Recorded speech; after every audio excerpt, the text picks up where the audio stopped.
Bab 201 Guru Besar Yu Wenjing. Datanglah ke rumah saya sebagai tamu ketika Anda punya waktu. Kakak ke-6, setelah festival musim semi besok, akan ada kompetisi puisi. Meskipun kamu telah dinobatkan sebagai raja, ayahmu pasti akan meminta kamu untuk membacakan puisi di tempat. Kamu harus bersiap. Petik 2. Li Wenjun memberikan beberapa instruksi terakhir. Meninggalkan. Li Zun berdiri di depan pintu, memperhatikan Li Wenjun pergi, dan tidak pulih untuk waktu yang lama. Mengapa Li Wenjun begitu baik padanya? Apakah kebaikannya padanya benar atau salah? Li Zun tidak dapat memahaminya di dalam hatinya. Jika bersikap baik pada diri sendiri itu benar, mengapa? Apakah hanya karena hubungan saudara saja? Itu tidak mungkin. Tetapi jika kebaikan pada dirinya sendiri itu palsu, lalu mengapa dia melakukannya? Apa yang kamu rencanakan pada dirimu sendiri?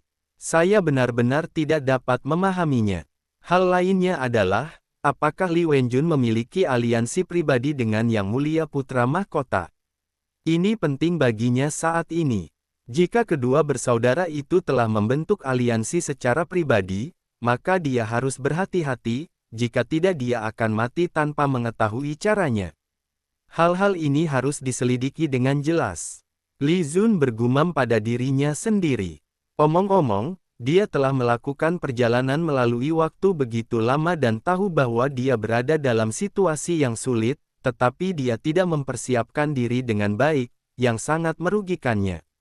Bukan pula pilihan bijak. Jika dia ingin bertahan hidup di dunia ini, dia perlu melakukan lebih banyak persiapan dan mengerahkan lebih banyak cara.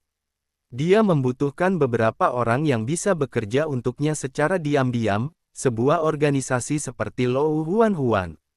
Yang mulia, ini waktunya istirahat, Yang Zong datang dan mengingatkan. Li Zun mengangguk. Ini tentu saja tidak terlalu dini. Setelah merendam kaki mereka, tuan dan pelayan mulai tertidur. Keesokan paginya, ada yang membawakan makanan sarapan dan pakaian kurban. Setelah Li Zun menikmatinya, ia mulai mandi, berganti pakaian, dan mengenakan pakaian kurban. Dia adalah seorang pangeran, jadi pakaian yang dia kenakan secara alami sangat khusus, yaitu jubah piton merah tua yang terbuat dari sutra dan hiasan emas, yang memancarkan rasa kebangsawanan dan rasa misteri.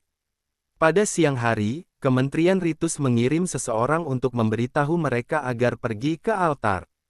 Altarnya sudah didekorasi kemarin. Meskipun kali ini sebagian besar adalah keluarga kerajaan, banyak pejabat dari istana juga diundang, termasuk Grandmaster Yu Wenjing dan Perdana Menteri Qi Wang Shouning.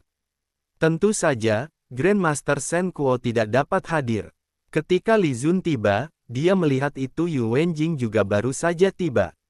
Dalam kesannya, kecuali terakhir kali dia bertemu dengan sang Grandmaster ketika dia memberikan jamuan makan kepada para menteri, dia hanya bertemu dengannya beberapa kali sebelumnya, jadi dia tidak tahu banyak tentang menteri penting di istana ini. Tetapi, dia tiba-tiba teringat ketika pertama kali bertemu Lou Huan Huan dan muridnya, mereka sepertinya mengenal Yu Wenjing, dan mereka sepertinya sangat memusuhi Yu Wenjing. Mereka memanggilnya, rubah tua. Mereka tidak tahu apa yang telah dilakukan Yu Wenjing kepada mereka. Jika Anda memiliki kesempatan, Anda harus meminta klarifikasi kepada Lou Huan Huan. Pelipis Yu Wenjing agak putih dan wajahnya pucat, tetapi matanya sangat tajam, tidak setajam yang seharusnya pada usia ini. Menurut rutinitas di film dan drama TV selanjutnya, para Grandmaster semuanya sangat buruk. Saya bertanya-tanya apakah menteri penting dinasti Wu ini, yang bisa disebut sebagai salah satu dari tiga pangeran, adalah penjahat nomor satu. Pangeran Jing. Yu Wenjing tertegun sejenak ketika dia melihat Li Zun, kemudian dia menyadari apa yang dia lakukan dan segera melakukan penghormatan kepada seorang raja dan seorang menteri. Li Zun sedikit terkejut dengan hormat tiba-tiba Yu Wenjing, dan dia segera membalas hormatnya, Tuan Besar Yuan. Yu Wenjing harus memberi hormat kepadanya sebagai seorang raja dan menterinya, dan dia harus memberi hormat kepada Yu Wenjing sebagai seorang guru dan murid, meskipun tidak ada perbedaan substansial antara hubungan keduanya.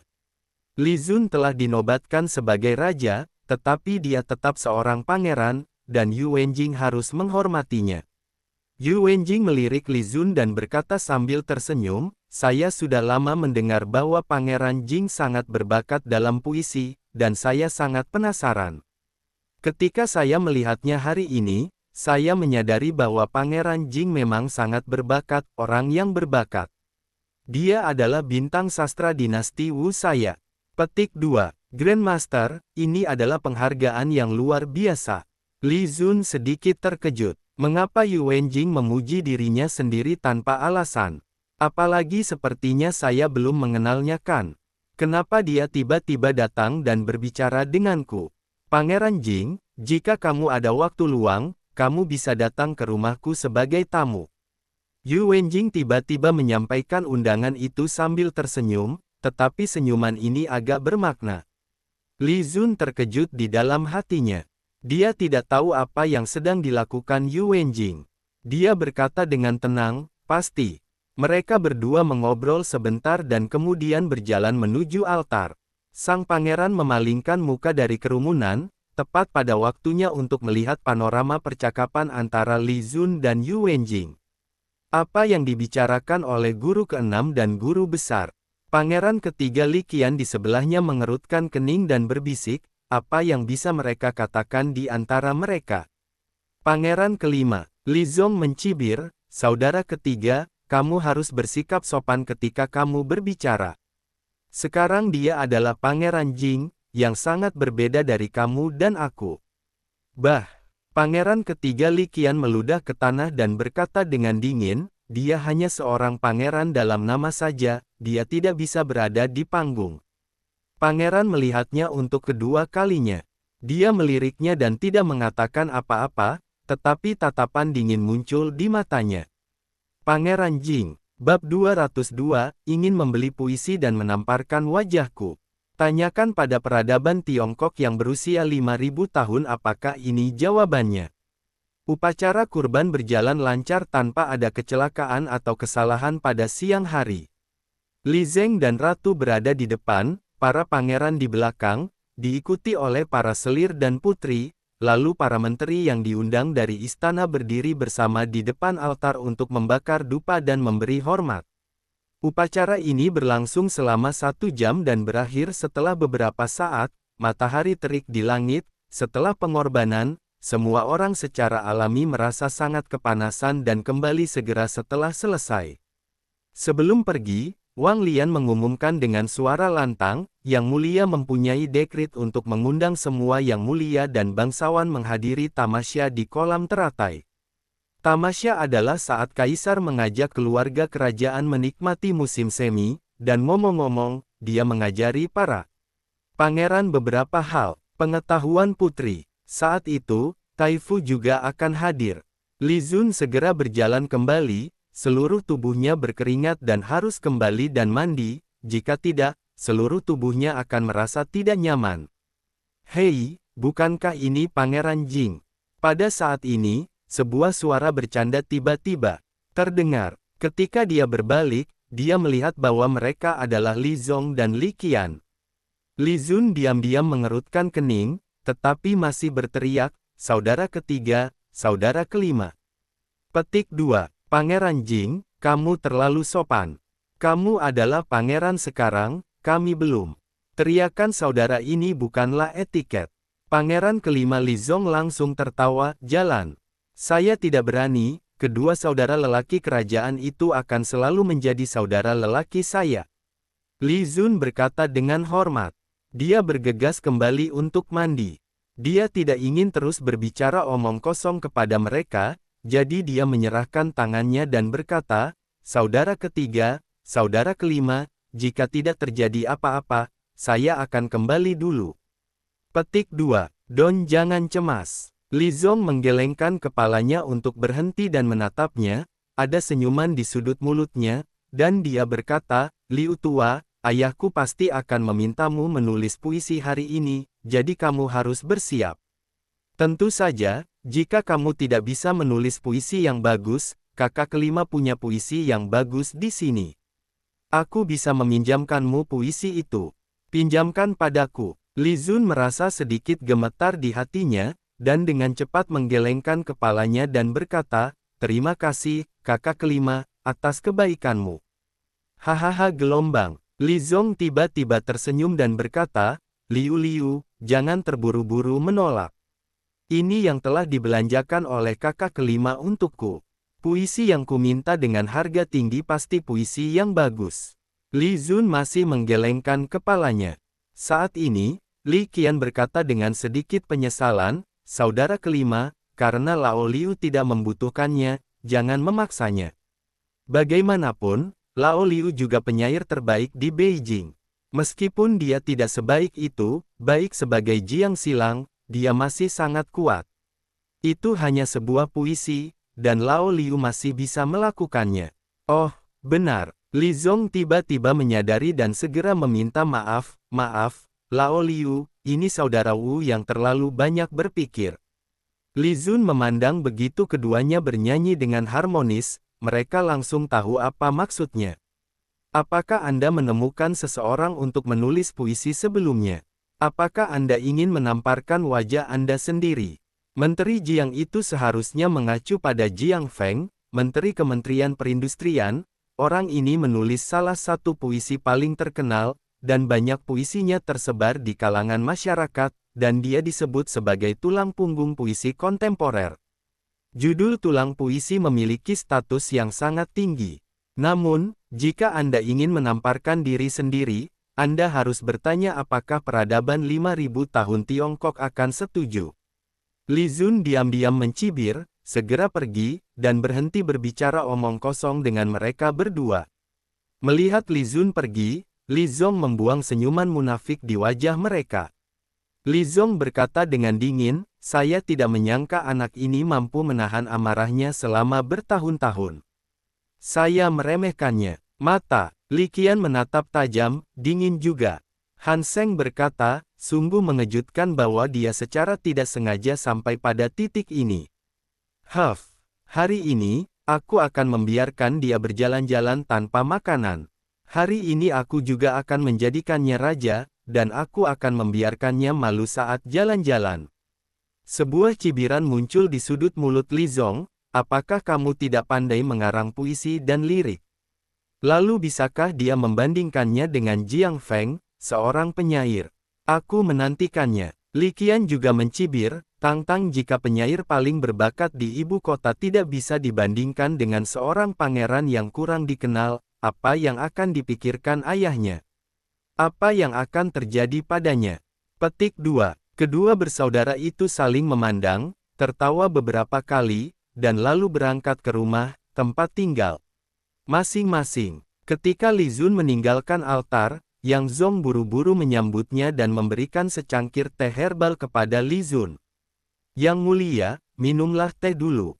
Li Zun mengambilnya dan menyesapnya, lalu meminta Yang Zong untuk kembali dan menyiapkan air mandi. Yang Zong tidak berani mengabaikannya dan segera pergi. "Apakah kamu mulai mengambil tindakan?" Li Zun berjalan kembali sambil mengunyah secara diam-diam. Sejak menjadi ratu, saudara-saudara kerajaan yang murahan ini tidak pernah menggunakan tipu muslihat apapun padanya. Jika mereka tidak bertemu hari ini, mereka akan mengira bahwa mereka telah berubah emosi. Ternyata saya tidak menemukan peluang tersebut. Dan sekarang mereka memiliki kesempatan, mereka pasti tidak akan melepaskan diri dengan mudah. Bagaimanapun, kompetisi berburu telah mempermalukan mereka. Dengan karakter orang-orang yang bertekad untuk membalas, bagaimana mereka bisa dengan mudah melepaskan diri? Namun, dia tidak takut. "Setelah melakukan perjalanan begitu lama, inilah waktunya bagi saya, Tuan Li, untuk memamerkan bakat saya. Saya ingin mengguncang dunia. Tidak mudah untuk menyentuhku." Li Zun. Sebuah cibiran perlahan muncul di sudut mulut Li Zun. Bab 203. Biarkan Pangeran Jing menulis puisi dulu dan bersenang-senang. Waktu lamaran telah tiba. Saat itu jam 3 sore. Li Zun sudah mandi, berganti pakaian putih bersih, dan menggantungkan liontin giok di pinggangnya. Dia tampak sekaya giok, dan dia benar-benar pria tampan kelas 1. Kolam teratai terletak di sebelah taman belakang, merupakan kolam yang dibuat khusus untuk lanskap. Di sebelahnya dibangun paviliun dan jalan air. Bunga teratai ditanam secara alami di dalam kolam. Tentu saja ini awal musim semi, dan belum ada kolam teratai yang bisa dinikmati, namun banyak pohon willow yang ditanam di samping kolam teratai, dan dahan willow mulai menampakkan warna hijau baru yang sangat indah. Li Zun membawa Yang Zong ke kolam teratai. Sebelum dia masuk, dia melihat selir dan yang lainnya datang satu demi satu. Kemudian dia melihat Li Wenjun, melihat pangeran dan yang lainnya, dan juga melihat putri ke-8 Li Xiang yang mengikutinya, ibu dan selir, Zhu, dan pangeran ke-7 muda Li Jin. Sedangkan untuk putri ke-9 yang lebih muda, dia masih dalam keadaan cuek dan sepertinya baru belajar berjalan. Kali ini dia digendong oleh ibu dan selirnya selama pengorbanan. Li Zun jarang bertemu dengan adik bungsunya, dan ini adalah pertama kalinya dia melihatnya selama pengorbanan ini, namun, dia telah melihat ibu mertuanya, selir Chen Geifei, yang merupakan peringkat pertama di harem. Dia tampaknya adalah saudara perempuan menteri hukuman, tetapi Li Zun tidak terlalu mengenalnya. Wanita itu memiliki kemampuan yang luar biasa. Jika bukan karena kurangnya ambisinya, pangeran keempat akan menjadi pangeran sekarang, dan dia akan menjadi ratu. Benar sekali, pangeran keempat dan putri ke-9 berbagi selir wanita yang sama. Kalau dipikir-pikir seperti ini, saudara laki-laki keempat saya mungkin punya agenda untuk tidak menonjolkan diri, lagi pula ibunya sangat berkuasa, jadi tidak ada alasan bagi putranya untuk menjadi jahat. Musuh dari musuhku adalah temanku. Li Zun tiba-tiba mengerti. Mungkin dia bisa mencoba diam-diam bergabung dengan saudara keempatnya, dan kemudian bertarung melawan pangeran bersama-sama. Namun, gagasan ini dengan cepat ditepis oleh Li Zun. Pangeran keempat diam saja, jadi dia pasti punya agenda. Lebih baik tidak terlalu banyak berinteraksi dengannya, kalau tidak dia bisa menarik lebih banyak musuh. Memikirkan saudara laki-lakinya yang keempat, suaranya tiba-tiba terdengar di sebelahnya. Pangeran Jing. Pangeran keempat berjalan menghampirinya dan mengangguk sedikit. Saya telah melihat kakak keempat. Li Zun terkejut dan segera menyerahkan tangannya. Pangeran keempat memiliki aura kebijaksanaan, kecakapan, dan kejantanan. Dia melirik Li Zun, mengangguk, dan tiba-tiba berkata secara proaktif, "Ayo. Pergi bersama." Li Zun sedikit terkejut di dalam hatinya. Setelah berpikir sejenak, dia mengangguk dan berkata, "Baiklah, saudara keempat." Mereka berdua berjalan berdampingan menuju paviliun utama tempat semua orang berkumpul. Bagaimana mereka berdua berkumpul? Pangeran kelima Li Zong segera melihat pemandangan keduanya datang berdampingan, dan langsung mengerutkan kening. Pangeran juga melihatnya kemudian, tapi tidak memiliki ekspresi. Li Wenjun sedikit mengernyit. Banyak orang menoleh ke paviliun tempat para selir berada, dan mata mereka tampak sedikit aneh, tetapi mereka segera tertarik dengan penampilan Li Zeng dan Ratu. Mendampingi Li Zeng dan Permaisuri adalah Taifu Senkuo dan 4 selir peringkat pertama di harem. Putri muda ke-9 digendong di tangan Li Zeng dengan ekspresi penuh kasih sayang di wajahnya. "Lihat yang mulia, lihat ayah." Semua orang segera berlutut untuk menyambutnya. Li Zeng bergandengan tangan dengan Ratu dan 4 selir untuk memasuki paviliun dan duduk di beberapa kursi utama sebelum semua orang bangun. Namun, Li Zeng tiba-tiba menoleh dan melirik Li Zun, yang berdiri bersama pangeran keempat, dan sedikit mengernyit. Tapi dia segera membuang muka, tersenyum, dan melambai ke depan Wang Lian. Wang Lian segera melangkah ke depan untuk menunggu. Li Zeng berkata, "Tuan Wang, biarkan mereka memulai. Saya, Ratu, dan semua selir tercinta akan mendengarkan sambil menikmati pemandangan." Petik 2. Baik, Yang Mulia. Wang Lian segera menerimanya, perintah tersebut, dan kemudian berbalik dia mengumumkan dengan keras. Yang Mulia telah memutuskan bahwa Yang Mulia harus segera menulis puisi. Tidak ada batasan pada meterannya. Temanya adalah awal musim semi ini. Yang mulia, mohon lakukan itu. Itu dimulai. Semua orang bersemangat. Meski tidak dikatakan sebagai kompetisi, namun semua orang tahu betul bahwa hal ini akan mempengaruhi gelar dan jabatan resmi yang diberikan oleh Li Zeng kepada mereka, apalagi jika mereka benar-benar menulis puisi yang bagus, Li Zeng pasti akan memberi mereka hadiah yang besar. Wang Lian melirik Li Zun dan berkata sambil tersenyum, Pangeran Jing tidak perlu ikut serta. Li Zun menjawab dengan tangannya. Dia sudah dinobatkan sebagai raja, jadi dia tidak perlu berpartisipasi. Namun dia tahu bahwa bukan berarti dia tidak akan berpartisipasi jika dia tidak berpartisipasi. Ayah, ada yang ingin kukatakan. Tentu saja, Li Zong, seorang yang sibuk, segera berdiri, menatap Li Zun dengan dingin, dan kemudian berkata, sekarang seluruh ibu kota tahu bahwa Pangeran Jing kita adalah seorang penyair yang sangat berbakat. Dia adalah bakat puitis selama berabad-abad. Tamasya ini sangat besar. Bagaimana kita bisa berada di zaman yang makmur ini tanpa Pangeran Jing juga langsung membuat puisi untuk bersenang-senang? Ekspresi Wang Lian berubah, dia kembali menatap Li Zeng, dan mendapati wajahnya tanpa ekspresi, jadi dia segera berkata, Yang mulia kelima, Yang mulia punya tujuan. Pangeran Jing tidak perlu ikut serta. Li Zong segera mengerutkan kening. Saat ini, Li Qian berdiri dan berkata dengan malas, Tuanku, tolong jangan salah paham. Kami hanya ingin Pangeran Jing menyanyikan sebuah lagu terlebih dahulu untuk menghidupkan suasana, dan kami tidak mengatakan bahwa dia akan berpartisipasi. Selain itu, hanya Pangeran Jing, pria berusia 1000 tahun, perbandingan puisi kuno memungkinkan kita untuk lebih memahami kualitas puisi kita. Apakah menurutmu begitu, Ayah? Li Qian membungkuk ke arah Li Zeng. Bab 204 menulis puisi. Yang mulia putra mahkota berani bersaing. Terjadi keheningan yang mematikan. Li Zun tidak berkata apa-apa. Ada senyuman di sudut mulut Li Qian, dan senyuman di sudut mulut Li Zong bahkan lebih kuat lagi, tampak sombong atas kemalangannya. Li Zeng melirik Li Qian, lalu ke Li Zun, merenung sejenak, mengangguk perlahan, dan berkata, kalau begitu, Lao Liu, tolong buatlah puisi dan biarkan saudara-saudaramu belajar cara mengarangnya. Puisi, Ayah, Ming Suci. Li Qian segera membungkuk dan mundur, dengan senyuman sukses di wajahnya.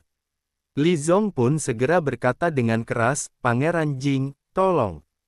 Li Zun tidak menunjukkan ekspresi apapun, membungkuk sedikit ke arah Li Zeng dan berkata, baik, Yang mulia. Mendengar itu Li Zun memanggilnya, Yang mulia, alih-alih ayahnya, mata Li Zeng sedikit berubah, tapi dia tetap tersenyum dan mengangguk. Yang mulia, saya belum pernah melihat Zuner menulis puisi dengan mata kepala sendiri, tetapi saya diberkati hari ini. Ratu di sebelah Li Zeng tertawa seperti lonceng perak. Wajah cantiknya hanya memiliki kerutan tipis, dan dia tampak cukup montok. Li Zun tertarik dengan tawa ratu, dia mengangkat kepalanya sedikit dan menoleh, dan menemukan bahwa pihak lain juga sedang menatapnya, tetapi sorot matanya membuatnya merasa sedikit aneh, seolah-olah itu semacam simpati. Simpati untuk saya, apa-apaan ini? Li Zun diam-diam menggelengkan kepalanya. Pangeran Jing, kumohon. Li Qian segera tersenyum. Li Zun tidak membuang waktu dan berjalan ke depan, melihat pohon willow di tepi kolam bergoyang lembut tertiup angin. Saat ini, mata semua orang terfokus pada Li Zun. Ada yang gugup, ada yang sombong, dan ada yang tanpa ekspresi. Li Wenjun yang gugup. Li Wenjun sangat cerdas, dan Li Qian serta Li Qian sangat tidak sabar sehingga mereka ingin Li Zun langsung menulis puisi, mereka mungkin sudah siap, dan mereka pasti merencanakan konspirasi untuk mempermalukan Li Zun. Pangeran keempat di sebelah Li Zun melirik pangeran yang tanpa ekspresi, sedikit mengernyit, lalu memandang Li Zun yang berjalan ke samping, tampak berpikir. Kakak ketiga, saudara kelima, menurutku agak membosankan hanya membaca dan menulis puisi. Mengapa kita tidak bertaruh pada keberuntungan? Petik 2. Li Zun berpakaian putih dan berdiri di atas rumput. Angin megah bertiup lewat. Poninya bergerak sedikit, dan dia meledak. Keanggunan debu. Mendengar ini, Li Qian sedikit mengernyit, dan ekspresi Li Zong juga sedikit berubah. Mereka melirik ke arah sang pangeran dan menemukan bahwa sang pangeran tidak menunjukkan apapun. Kedua bersaudara itu segera saling memandang. Pangeran Jing, ayahku baru saja memintamu untuk memulai sebuah puisi agar kita bisa membandingkannya tanpa bersusah payah. Akhirnya, Li Qian berkata dengan malas. Li Zun meliriknya, tersenyum, dan berkata, "Oh, jadi saudara ketiga sangat penakut. Apakah kamu takut kalah?" Li Zun. Li Qian segera menjadi marah dan berteriak dengan suara yang dalam. Li Zun tersenyum, tiba-tiba berbalik dan membungkuk kepada Li Zeng, dan berkata, "Yang mulia, saya pikir membosankan bagi saya untuk memulainya sendiri. Mengapa tidak membiarkan pangeran ketiga dan pangeran kelima membuat kompetisi puisi dengan saya? Ini akan membuat orang bahagia. Tamasya akan lebih hidup." Pangeran Jing, Wang Lian tidak bisa menahan diri untuk tidak berbicara, mencoba menghentikan Li Zun untuk melanjutkan. Sebab, dia melihat Li Zeng menyipitkan mata dan menatap Li Zun.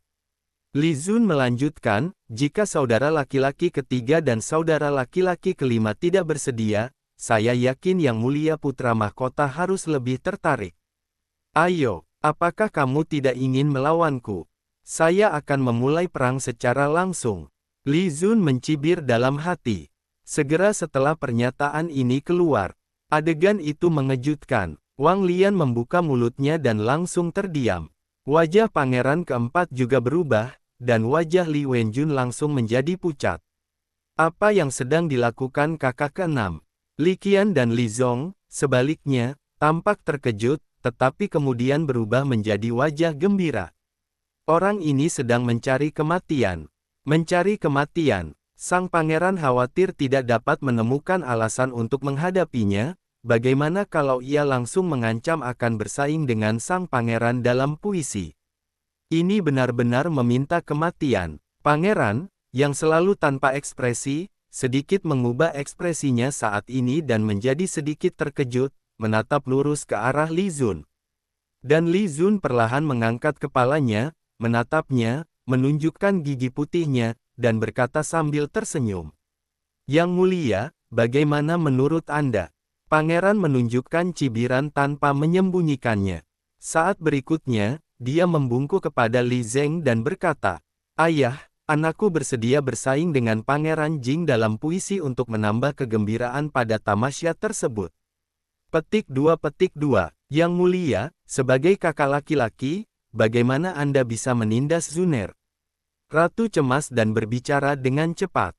"Saya ingin menghentikan pangeran." Bakat puitis Li Zun sangat mencengangkan bahkan bagi para penguasa kekaisaran. Bagaimana dia bisa membandingkannya? Bukankah ini merugikan diri sendiri? Ia merasa sang pangeran sedikit ceroboh. Meski sudah menyiapkan sejumlah cara, namun tetap saja terlalu beresiko. Ia merasa sang pangeran sedikit ceroboh. Meski sudah menyiapkan segala cara, namun tetap saja terlalu beresiko. Ratu berkata sambil melirik Shen Kuo di sudut, tapi Shen Kuo mengerutkan kening dan melihat ke jari kakinya, tidak memperhatikan tatapannya sama sekali. Ratu tiba-tiba menjadi cemas, menoleh ke arah Li Zeng, dan berseru dengan manis. "Yang mulia." Li Zeng melirik ke arah pangeran, lalu ke Li Zun, yang sedang tersenyum. Matanya tajam dan ekspresinya sedikit, tidak yakin, dan kemudian sudut mulutnya dia tersenyum dan berkata dengan ringan.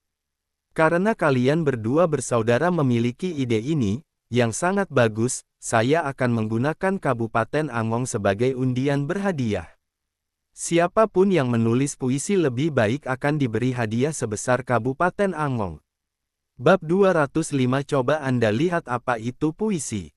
Sayap Willow, keluar. Kabupaten Angong. Ini adalah salah satu kabupaten utama di dinasti Wu. Hanya ada satu perbedaan tingkat dengan Kabupaten Jing di mana ibu kotanya berada. Kabupaten Jing berada di kaki kaisar dan berada di bawah Kabupaten Kyoto, sedangkan Kabupaten Angong berada di bawah Kabupaten Fengzuyancheng, namun Kabupaten Angong merupakan tanah subur dengan banyak pajak. Sekarang Li Zeng bermaksud memberi penghargaan kepada pemenang Kabupaten Angong sebagai wilayah kekuasaan. Namun wilayah kekuasaan ini memiliki arti yang berbeda dengan wilayah kekuasaan lainnya, yaitu tidak memiliki yurisdiksi dan hanya mempunyai kekuasaan untuk memungut pajak di Kabupaten Angong. Kekuasaan perpajakan inilah yang diberikan oleh Li Zeng. Perkataan Li Zeng membuat Li Wenjun dan yang lainnya terlihat kaget. Ini adalah tempat yang bagus. Itu adalah salah satu wilayah kekuasaan yang mereka ingin segera dilarang. Sekarang Li Zeng menghadapinya seperti ini, artinya tempat ini hanya bisa didapatkan oleh salah satu Li Zun atau pangeran. Li Qian dan Li Zong tiba-tiba mengerutkan kening, agak enggan melihat pemandangan ini, hasil ini sepertinya tidak sesuai dengan keinginan mereka. Terima kasih, Ayah. Wajah yang mulia putra mahkota menunjukkan kegembiraan. Li Zun juga membungkuk dan berkata, terima kasih, Yang Mulia. Li Zeng mengangguk perlahan, memandang mereka berdua, dan berkata, kalian mulai, hasil akhirnya akan dinilai oleh saya dan Tai Fu Shen bersama-sama. Shen Kuo di sebelahnya segera membungkuk dan berkata, ya, Yang Mulia. Semua orang di sekitarnya segera menjadi gugup. Mata mereka langsung terfokus pada pangeran dan Li Zun. Li Zun tersenyum, memandang sang pangeran, dan berkata, Yang Mulia, mohon. Pangeran melirik Li Zun, menggelengkan kepalanya perlahan, dan berkata dengan nada acuh tak acuh. Pangeran Jing harus mengundang Anda terlebih dahulu. Haha, Li Zun mencibir dalam hati. Jika ingin bersaing dengan orang-orang zaman dahulu dalam sejarah Tiongkok, andalkan saja dinasti Anda sendiri. Mimpi yang luar biasa, masih berpura-pura, maka saya akan menunjukkan kepada Anda apa itu puisi. Dalam hal ini, saya tidak akan sopan. Yang Mulia, mohon dengarkan saya dengan jelas. Jangan mencoba untuk tidak yakin ketika saatnya tiba. Petik 2. Li Zun tersenyum dan berjalan menuju kolam dengan tangan di belakang tangannya. Mata sang pangeran segera berubah menjadi sedikit dingin, terlihat sedikit marah. Li Zun menunjuk ke pohon willow di tepi kolam dan berkata sambil tersenyum, musim semi ini memang cukup menarik, jadi izinkan saya memutar lagu secara acak terlebih dahulu. Dalam sekejap, semua orang fokus, memandang Li Zun, menantikannya. Ayat-ayat yang hendak keluar dari mulutnya. Pada saat ini, bahkan Li Qian, Li Zong, dan bahkan sang pangeran sedang menatap Li Zun, dengan sedikit harapan di mata mereka. Nafas Li Wenjun sedikit memendek, dan matanya yang indah bersinar dengan awan kemerahan. Li Zun menunjuk ke pohon willow di samping kolam dan berkata sambil tersenyum, untuk lagu pertama, saya akan menyanyikan pohon willow ini, jadi judulnya, Ode to the Willow. Lagu pertama, apakah dia bermaksud membawakan lebih dari satu lagu? Semua orang tiba-tiba terkejut, dan banyak orang saling memandang. Sang ratu tidak bisa menahan diri untuk tidak mengepalkan tangannya, merasa sangat gugup, dia benar-benar merasa bahwa sang pangeran sangat ceroboh. Dalam hal bakat puitis, tidak ada seorang pun di dunia ini yang dapat menekan keunggulan Li Zun. Inilah yang dikatakan Shen Kuo kepadanya secara pribadi, bahkan Jiang Feng, seorang penyair dari dinasti Wu. Tapi kenapa anak saya bersikeras melakukan hal ini? Bukankah ini merugikan diri sendiri? Pada saat ini, mata Shen Kuo berubah, dia menatap langsung ke arah Li Zun, dan matanya tampak sedikit berubah. Jika ada yang hadir yang masih memiliki semangat acuh tak acuh, hanya ada satu orang, yaitu Li Zeng. Li Zeng memandang Li Zun, yang berpakaian putih seperti salju di tepi kolam, dengan cibiran penuh arti di sudut mulutnya dan makna tersembunyi di matanya. Saat ini, Li Zun memulai. Riasan jasper setinggi pohon. Kata-katanya menggelegar. Menggunakan jasper sebagai pohon willow memberikan citra dan vitalitas kepada orang-orang, hanya karena kalimat ini, semua orang merasa pohon willow di depan mereka tampak hidup, seperti kecantikan yang anggun. Kalimat ini sungguh luar biasa. Semua orang mengecilkan mata mereka dan memandang Li Zun dengan tidak percaya. Puisi yang sangat indah sejak awal. Benar saja, dia memang orang yang sangat dipuji oleh Shen Kuo, seorang sarjana besar dari dinasti Wu. Kalimat pertama saja, Li Qian dan Li Zong terkejut. Mereka membeli puisi dari Jiang Feng. Jiang Feng menyiapkan total 3 puisi untuk mereka, salah satunya dari Wing Chun. Jiang Feng dengan bangga mengatakan bahwa puisi Wing Chun-nya berada di peringkat 5 puisi teratas dalam hidupnya. Namun, sekarang Li Zun baru saja mengucapkan kalimat pertama, dia merasa puisi Wing Chun Jiang Feng tidak sebagus sebelumnya. Brengsek, bagaimana anak ini bisa sekuat itu? Li Wenjun diam-diam menghela nafas lega dari kalimat pertama saja, dia tahu bahwa puisi Li Zun sungguh luar biasa. Ratu di sebelah Li Zeng tidak bisa berkata-kata, matanya yang indah menatap Li Zun dengan mata yang sangat rumit.